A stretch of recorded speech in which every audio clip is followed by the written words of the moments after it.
안녕하세요. 주의 백성의 강건함을 위하여 매일 밥 짓는 목사 김태양입니다. 말씀으로 밥을 지어 여러분 앞으로 가지고 갑니다. 오늘의 말씀은 욥기 42장 5절 말씀입니다. 표준 세번역입니다. 주님이 어떤 분이시라는 것을 지금까지는 제가 귀로만 들었습니다. 그러나 이제는 제가 제 눈으로 주님을 뵙습니다. 욥기의 마지막 장 42장입니다. 이 마지막 장에서 욥의 자발적 답변이 등장합니다.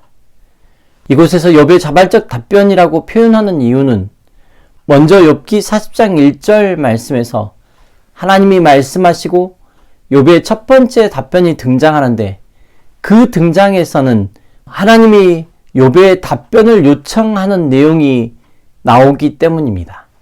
욥기 40장 1절과 2절 말씀입니다. 주께서 또 욥에게 말씀하셨다.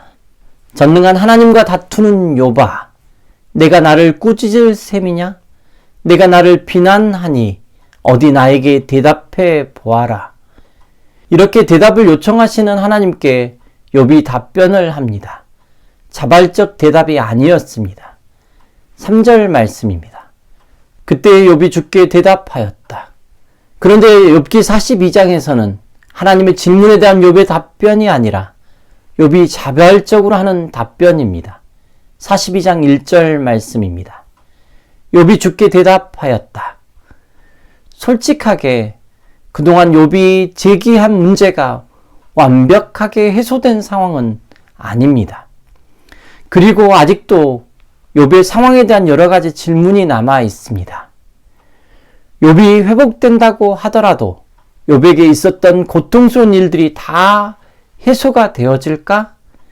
자녀들의 죽음을 보아야 하는 욥의 마음은 어떠했을까요? 이런 질문에 대해서 어떤 답을 할 수 있을까요? 욥의 문제가 완전히 해소가 된 상황은 아닐 것입니다. 자발적 답변이 있는 욥기 42장을 보면서 하는 질문은 이렇습니다.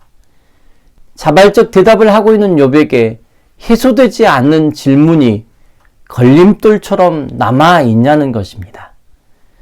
도저히 이길 수 없는 고통으로 남아있냐는 것입니다. 그렇지 않은 것 같습니다. 42장 2절부터입니다.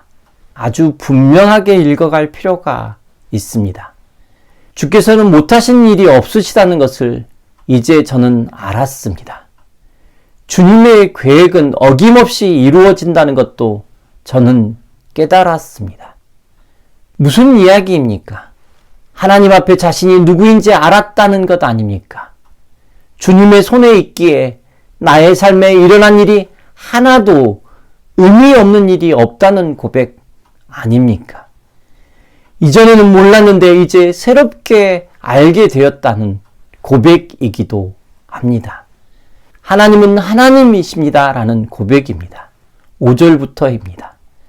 주님이 어떤 분이시라는 것을 지금까지는 제가 귀로만 들었습니다.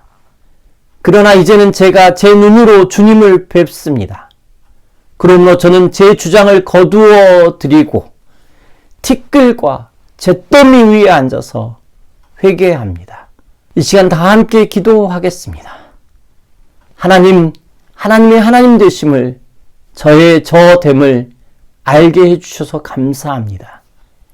이 땅을 걸어가는 동안에 하나님을 더욱 알아가는 복이 있게 하여 주시고 나의 삶 가운데서 귀로만 듣던 하나님을 눈으로 배우는 일이 일어나게 하실 뿐만 아니라 계속적으로 나의 삶을 이끌어 가시는 주님의 손 아래 늘 거하게 하옵소서. 예수님의 거룩하신 이름으로 기도드립니다. 아멘.